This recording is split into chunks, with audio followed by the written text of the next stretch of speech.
parole de Dieu. Je souhaite que ce matin, cette prédication soit pour toi une manière que le Saint-Esprit va employer pour te conduire, pour t'interpeller, pour te diriger, pour te corriger s'il le faut. Mais je prie pour cela. Le Saint-Esprit nous conduit de plusieurs manières et de plusieurs façons. Alors, pour nous interpeller, pour nous amener à marcher selon les voies du Seigneur, dans cette vidéo, recevons avec le pasteur plus de lumière là-dessus. Bon visionnage. Lorsque les gens me disent, moi, j'ai pas besoin d'église, je peux vivre tout seul, je me dis deux choses. Un, ils ont des problèmes de discipline, parce que c'est souvent ça. Au nom de leur spiritualité, ils veulent faire surtout ce qu'ils veulent, comme ils ont envie. Deuxième des choses, ils n'ont pas compris ce qu'est l'église. Un lieu où Dieu manifeste sa présence. Vous savez, j'avais été frappé, par exemple, par les parents de Jésus qui amènent Jésus au temple 8 jours après sa naissance pour sa circoncision. C'est au temple qu'ils l'amènent. Et de manière remarquable, nous lisons dans Luc 2 au verset 25. Et voici, il y avait à Jérusalem un homme appelé Siméon. Cet homme était juste et pieux. Il attendait la consolation d'Israël et l'Esprit Saint était sur lui. Il avait été divinement averti par le Saint-Esprit qu'il ne mourrait point avant d'avoir vu le Christ du Seigneur. Il vint au temple poussé par l'Esprit, et comme les parents apportaient le petit enfant Jésus pour accomplir à son égard ce qu'ordonnait la loi, il le reçut dans ses bras, bénit Dieu, et puis il commence à prophétiser sur lui. Au stade où son père et sa mère étaient dans l'admiration des choses qu'on disait de lui. Frères et sœurs, le Saint-Esprit n'a pas conduit Siméon à la crèche. Le Saint-Esprit a conduit Siméon dans le temple pour que dans le temple, il prophétise sur Christ. C'est dans le temple que le Saint-Esprit va parler aux parents et à leurs enfants. C'est pas ailleurs. Le Saint-Esprit n'a pas choisi de prendre Siméon et de lui dire « tu vas aller les voir en privé à Nazareth ». Non, non. Le Saint-Esprit va le pousser au temple parce que c'est dans la maison de Dieu que Dieu parlait. Et c'est là que les parents vont entendre des choses qui réjouiront leur cœur, d'autres qui seront des avertissements. Avant que l'Église ne soit née, les foules se réunissaient où? Autour de Jésus. C'est où Jésus se trouvait que les foules se rassemblaient. Et lorsque nous venons ici, nous venons nous rassembler autour du Seigneur. Mais nous venons aussi nous rassembler parce que nous sommes une famille. Et j'étais encouragé ce matin par votre témoignage, famille Moret. Parce que la famille de Dieu, c'est pas seulement les Alléluia, Amen. C'est pas seulement je t'embrasse entre deux chaises et puis ensuite bye bye. C'est quand je suis dans la difficulté, quand je suis dans la détresse, je peux aussi compter sur ma famille. Et je bénis Dieu et je remercie tous ceux qui ont été là pour soutenir la famille, pour être là. Bien-aimés, vous ne pouvez pas dire à Dieu, conduis-moi par ton esprit si vous négligez l'église, vous ne pouvez pas. Évidemment que vous avez besoin d'une église où il y a la vie. Évidemment que vous avez besoin d'une église où l'esprit agit. Évidemment, lorsque je parle d'église, je parle d'un lieu qui soit conforme aux Écritures, qui soit conforme à ce que Dieu attend. Mais vous et nous en avons besoin. Alors je parle là à des convaincus puisque vous y êtes. Mais il y a parfois tous ceux qui, au nom d'un confort personnel, s'imaginent qu'ils peuvent être conduits sans l'église. L'église est un lieu d'apprentissage. L'Esprit vous y conduit. C'est où que les enfants apprennent à marcher? C'est où qu'ils apprennent à être éduqués? C'est où? C'est dans leur famille. J'ai ma petite Lisa dans la famille Marvan, c'est la dernière. Mais je suis impressionné de voir ce que cette gamine a déjà appris de son frère et de sa sœur. Les bonnes et les bonnes. Mais c'est dans cette famille-là que de temps en temps, une imposition des mains se fait.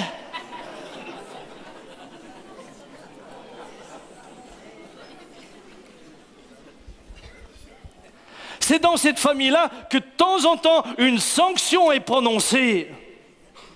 Et c'est comme ça que l'enfant apprend à être conduit et à se conduire.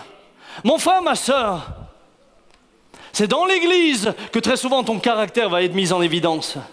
C'est dans les groupes de maison, là où on te connaît. C'est là que tout d'un coup, on va découvrir ta vraie personnalité. Voulez-vous découvrir la personnalité des frères? Faites-leur faire un match de foot. Des frères très spirituels qui le dimanche sont là. Alléluia, alléluia. Passe-moi le ballon! Purée de purée! Et là, tout d'un coup, on est surpris. C'est le même frère. Non, ce matin, il faisait Alléluia.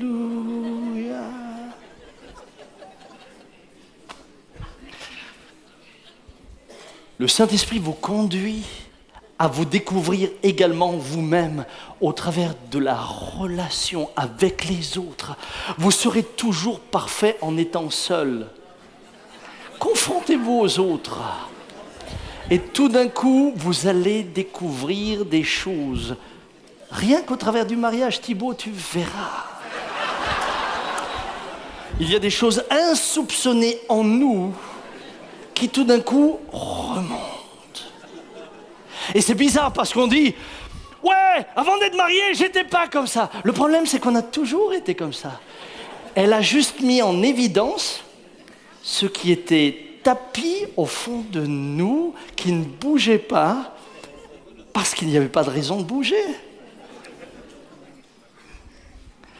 Et Dieu va utiliser, et le Saint-Esprit va utiliser ton frère et ta sœur pour que tu apprennes à mourir à toi-même. Pour que ta chair soit crucifiée. Vous savez, quelqu'un disait que souvent, nous sommes appelés à nous crucifier, à mourir à nous-mêmes en nous crucifiant. Alors, ça, nous pourrons le faire. On peut se mettre un tac. Et puis, tac. Mais après, tu as besoin de quelqu'un d'autre pour te faire tac.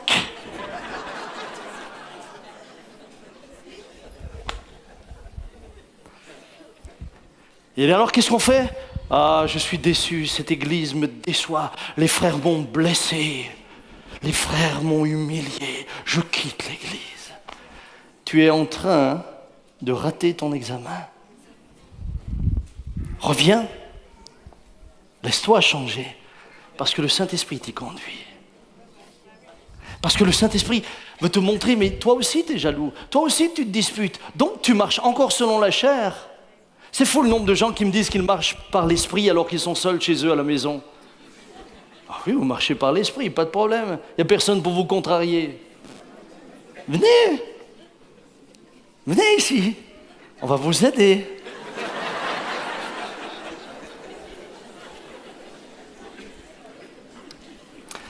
Mon frère, ma soeur, si Dieu choisit d'établir des ministères, c'est pas n'importe où, c'est dans l'église.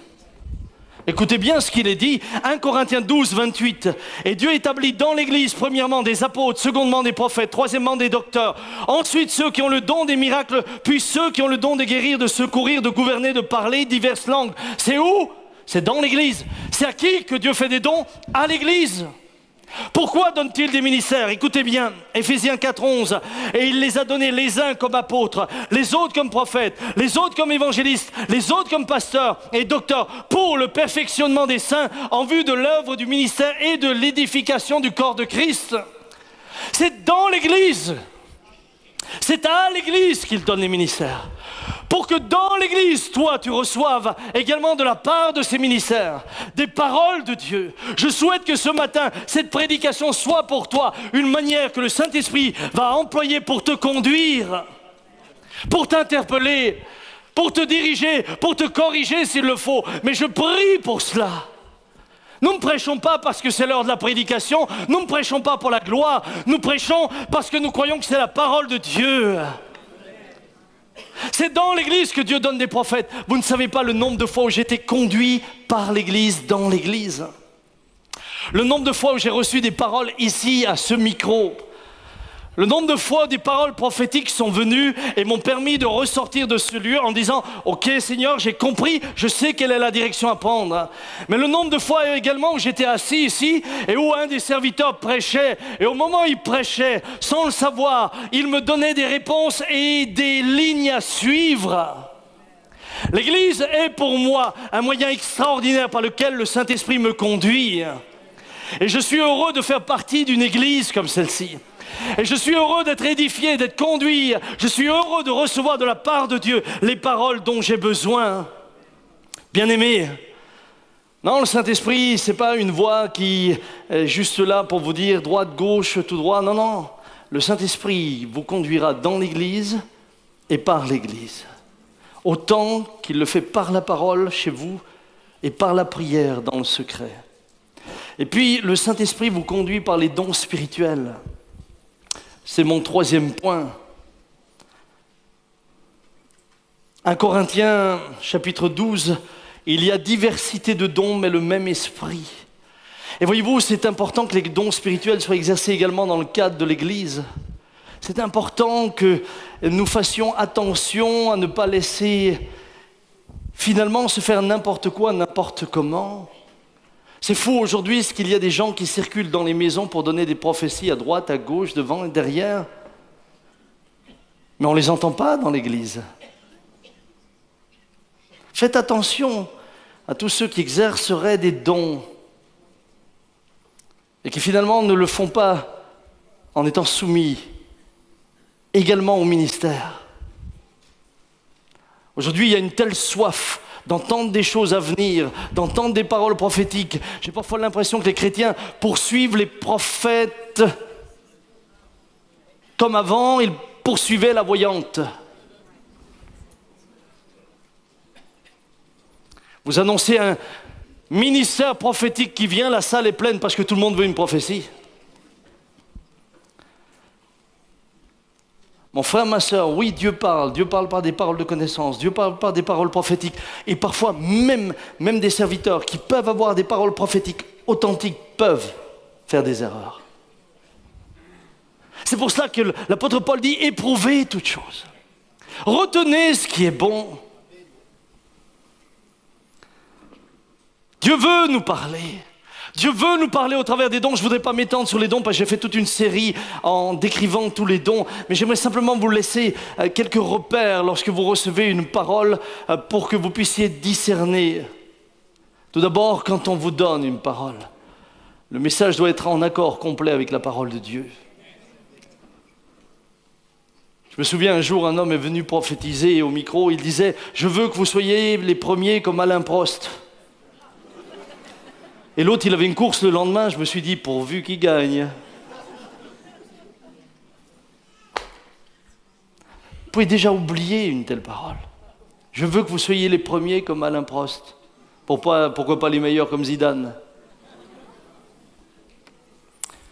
D'ailleurs, plus tard, quand j'ai repris cet homme, puisque cet homme a voulu commencer à nous manipuler par le don prophétique,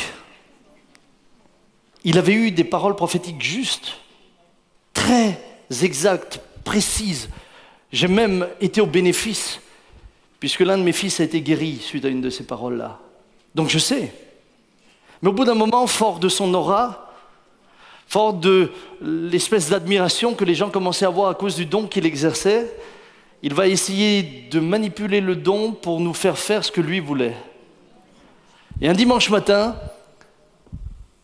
quand tout était terminé, je l'ai pris à part. Je lui ai dit, je voudrais te parler. Et là, il me dit, je sais de quoi tu veux me parler. Il s'est mis en colère. Et il dit, puisque c'est comme ça, à cette époque-là, on devait changer de salle. Puisque c'est comme ça, je quitte l'église. Et Dieu m'avait montré où vous deviez aller, mais je ne vous le dirai pas. Alors je lui ai dit, au revoir, on fera sans toi. Et il est parti. Et Dieu nous a dirigés là où lui le voulait. Frères et sœurs, être chrétien, c'est pas être crédule. Deuxième chose, le message doit être vrai. Je reviens à ce qu'on disait. Troisième, le message honore Christ. Quatrième, le message apporte la bénédiction et non la confusion. Non la confusion. Que faire donc, frères, dira Paul, lorsque vous vous assemblez les uns ou les autres, parmi vous ont-ils un cantique, une instruction, une révélation, une langue, une interprétation? Que tout se fasse pour l'édification. Et puis, celui qui donne le message est conscient et non pas dans un état second. Et je termine. Il a une vie qui honore Dieu. Il a une vie qui honore Dieu. Ne vous laissez pas donner des paroles par des gens qui ont des vies qui déshonorent Dieu. Il est conscient. Vous savez, aujourd'hui, on a le sentiment que plus il y a d'émotions, plus c'est spirituel. J'ai une parole pour toi. J'ai une parole. Ouh! Ouh! Parole de l'Éternel. Émane à la Kumtruk. Donc, j'ai Elsace. J'ai les cigognes.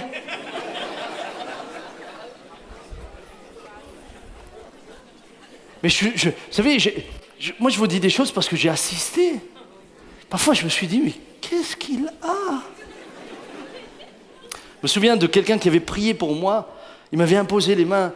Il n'arrêtait pas de faire ouh, ouh, l'onction, ouh, ouh. Et moi je sentais rien. Je me disais, mais si tu me pompes tout.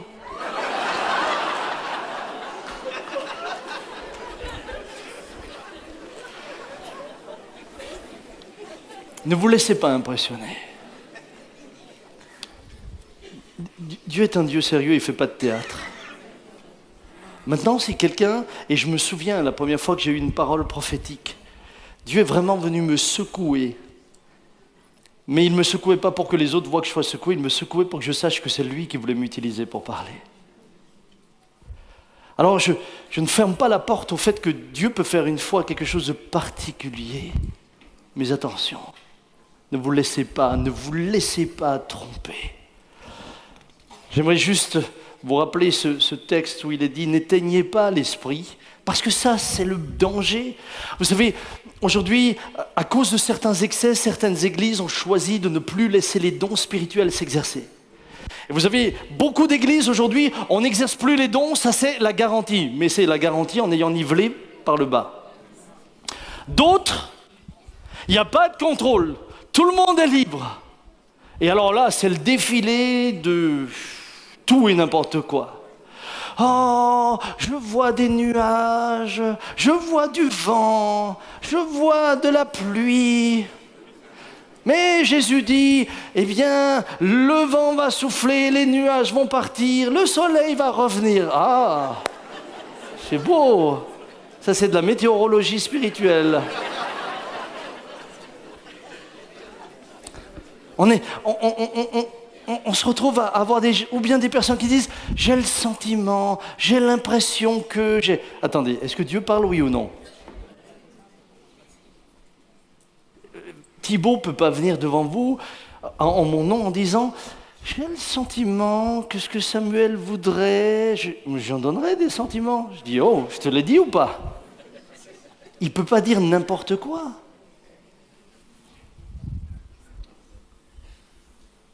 Pour éviter cela, on a donc fermé la porte à l'exercice des dons. Et de l'autre côté, on a laissé l'ouverture à tout et n'importe quoi. Vous savez, l'équilibre est toujours quelque chose de difficile. Toujours. C'est toujours plus facile d'être dans un extrême ou dans un autre. Mais chercher l'équilibre, c'est un défi constant. Mais Dieu nous y aide. Quatrièmement, le Saint-Esprit conduit par des visions et des songes. Dans les derniers jours, dit Dieu, Acte 2, 17, « Je répandrai de mon esprit sur toute chair, vos fils et vos filles prophétiseront, vos jeunes gens auront des visions et vos vieillards des songes. » Je n'ai pas besoin de prêcher longuement là-dessus. Vous savez combien dans l'Ancien Testament, il y a nombre de fois, Dieu va conduire des hommes comme Joseph, Dieu va conduire des hommes comme Daniel, en leur donnant soit des visions ou l'explication de visions. Mais pas seulement. Dans le Nouveau Testament, si vous ne considérez que dans le premier chapitre et le deuxième chapitre de Matthieu, la naissance de Jésus, un ange, au moment où Joseph veut abandonner Marie parce qu'il apprend qu'elle est enceinte, et il veut le faire sans la diffamer, mais dans la nuit, il a un songe, nous dit l'Écriture, et là il voit un ange qui lui dit de ne pas laisser sa femme. Et puis, vous avez les mages, il nous est dit qu'ils sont avertis par songe de ne pas retourner chez Hérode. Et ensuite, vous avez à nouveau, Joseph qui a une vision dans laquelle un ange lui dit de fuir en Égypte. Et constamment, vous voyez que les visions, les songes reviennent. Vous avez par exemple, Ananias à qui Dieu va parler également dans un songe. Et Dieu va lui dire, tu vas aller à Damas dans telle et telle rue. Et dans cette rue-là, tu vas trouver Saul de Tarse. Et tu vas lui imposer les mains. C'est réellement par un songe que le Saint-Esprit a conduit Ananias. C'est par une vision, c'est par un songe également que Paul ira en Macédoine. Il a la vision d'un Macédonien qui lui dit « Viens à notre secours ». Et j'aimerais vous dire qu'aujourd'hui encore, Dieu parle par des visions et par des songes. Mais j'ai l'impression que nous ne nous y attendons plus. C'est comme si au milieu du peuple de Dieu, il n'y avait plus cette attente. Je ne parle pas de vos rêves. Ne cherchez pas à interpréter vos rêves. Nous sommes également des êtres psychologiques. Nous avons une âme, nous avons un subconscient qui travaille. Et très souvent, ce qui nous travaille la journée revient la nuit. Je ne sais pas si vous l'avez déjà remarqué. Quand vous avez un problème qui vous a préoccupé le jour, hop, la nuit, vous faites un rêve. Alors c'est plus ou moins en rapport, c'est parfois un peu biscornu. N'essayez pas de l'interpréter. N'essayez pas de l'interpréter. Moi, j'ai vu des frères et sœurs interpréter des rêves, mais alors, ça n'avait ni queue ni tête. Mais ils en tiraient des leçons incroyables. Vous savez, c'est comme ce paysan, je vous l'avais déjà dit un jour, ce paysan qui, le matin, il se réveille, il dit à sa femme, on est appelé en mission. Elle dit, ah bon? C'était à l'époque où il y avait les moutons tremblants et les vaches folles. Il dit, ah bon? Oui, j'ai eu une vision. 3 grandes lettres en feu. VPC. Elle dit, ah bon? Et ça veut dire quoi? Ça veut dire, va pour Christ. Ah. Alors, l'épouse étant soumise, elle dit, bon, t'es sûr? Il dit, j'en ai marre de la ferme. Va pour Christ, ça c'est notre appel. Donc ils ont vendu vaches folles, cochons tremblants, tout ce que vous voulez, enfin moutons tremblants et compagnie. Ils sont partis en mission, c'était la galère en mission. Rien ne se passait comme ils l'avaient prévu. De manière manifeste, Dieu n'était pas avec eux. Et là, un matin, sa femme l'appelle. Albert, come donna. C'est quoi ta vision? Il dit VPC. Elle dit, tu veux que je te donne l'explication, moi? Il dit, pourquoi tu as une révélation? Elle dit, oui, j'ai une révélation. VPC comme va planter tes choux?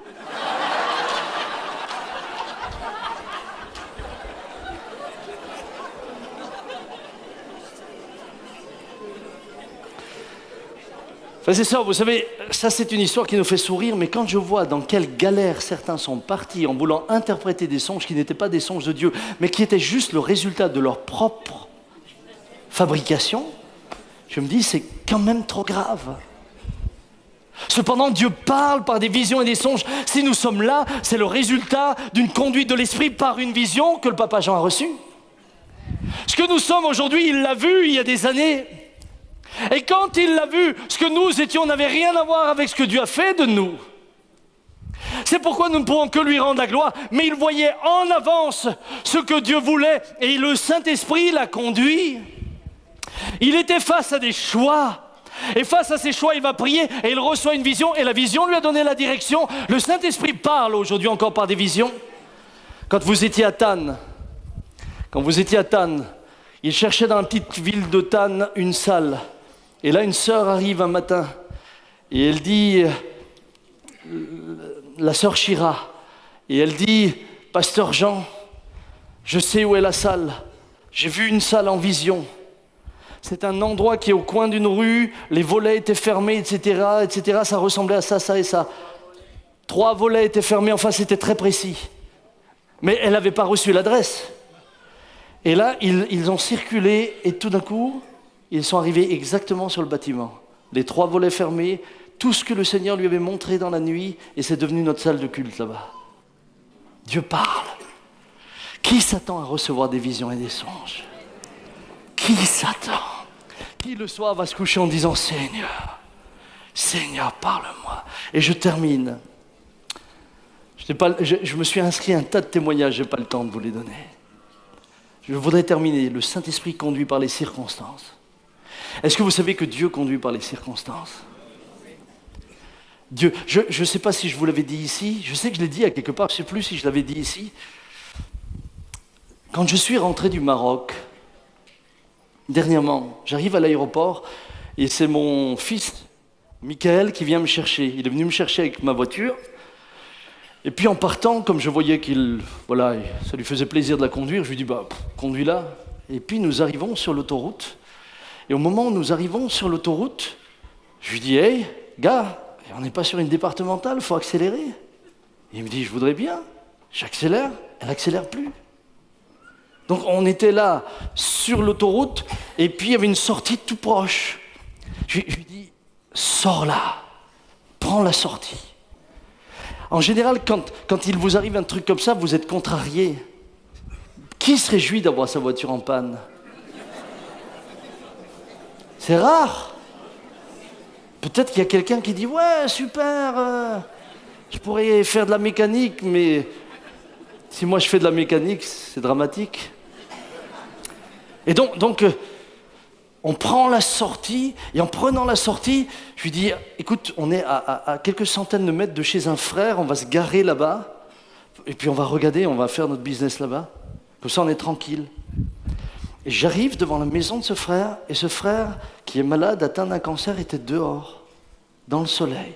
Et au moment où il me voit, il me dit « Samuel, merci de venir me visiter. » Vous savez, quand vous rentrez d'un voyage, moi j'étais debout depuis 3h30, je n'avais pas prévu d'aller, je ne voulais pas aller faire une visite. Et comme il était assis là, je lui dis pas de problème, viens, on a parlé ensemble, il nous a partagé, et puis il dit, tu te rends compte, je suis opéré demain matin.